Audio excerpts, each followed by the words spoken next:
অগ্নিগর্ভ বাংলাদেশ, রাত জাগতে সীমান্ত পারের মানুষ। বিএসএফ এর কড়া নজরদারিও চলছে সেখানে। মাত্র 5 ফুটের দূরত্ব, বাংলাদেশ সীমান্ত।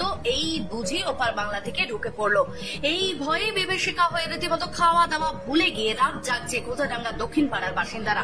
কাঁটাতারের ফেন্সিং থাকলেও নেই কোনো কাঁটাতার, বেহাল ভগ্ন দশা। বাংলাদেশে কোটা সংরক্ষণ নিয়ে ছাত্র আন্দোলনের জেরে বিধ্বস্ত বাংলাদেশ। একদিকে সরকারের পতন, অন্যদিকে রাষ্ট্র চলে যেতে পারে নিষিদ্ধ জঙ্গি সংগঠনের হাতে।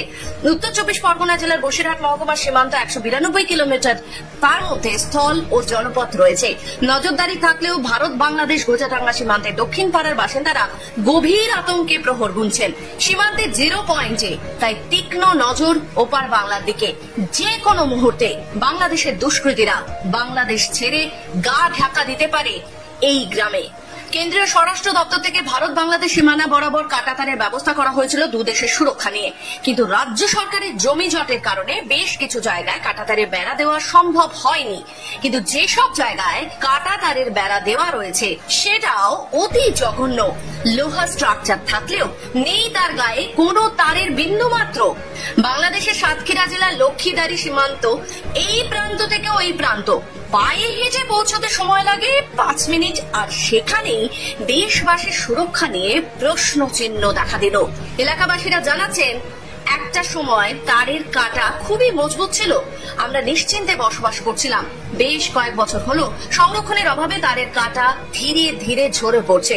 মাটিতে যে কোনো সময় বাংলাদেশি দুষ্কৃতীদের হামলার আশঙ্কা রয়েছে। তাই অবিলম্বে তারের কাঁটা নতুন করে দেওয়া হোক দেশবাসীর সুরক্ষার জন্য, এমনটাই দাবি তাদের। অতীতে দেখা গেছে বিভিন্ন দেশের জঙ্গিরা বাংলাদেশকে ব্যবহার করে এই সীমান্ত দিয়ে বসিরহাট হয়ে দেশের বিভিন্ন প্রান্তে নাশকতামূলক কাজকর্ম করে আবার এই করিডোর ব্যবহার করে বাংলাদেশ হয়ে অনায়াসে গা ঢাকা দিয়েছে। এই সীমান্ত এশিয়ার দ্বিতীয় বৃহত্তম স্থলবন্দর। এই বন্দরে হাজার হাজার পণ্যবাহী ট্রাক আমদানি রপ্তানি করে। হাজার হাজার কোটি কোটি টাকা সরকার মুনাফা পায় এই সীমান্ত থেকে। আর এই সীমান্তে সুরক্ষা খুবই করুণ দশা। অবিলম্বে যত তাড়াতাড়ি সম্ভব সরকার ব্যবস্থা গ্রহণ করুক, তা না হলে আগামী দিনে এই বন্দরের ওপর নাশকতামূলক কাজকর্ম ঘটিয়ে অনায়াসে গা ঢাকা দিতে পারে বাংলাদেশি দুষ্কৃতীরা, এমনটাই জানালো গ্রামবাসীরা। ভৌগোলিক মানচিত্রে দিক থেকে গোজাডাঙ্গার উত্তরপাড়া একেবারে বাংলাদেশের 0 পয়েন্টে। তাই বাংলাদেশের অগ্নিগর্ভ পরিস্থিতির পর সীমান্তের পারে মানুষদের যেন আতঙ্কই পিছু ছাড়ছে না।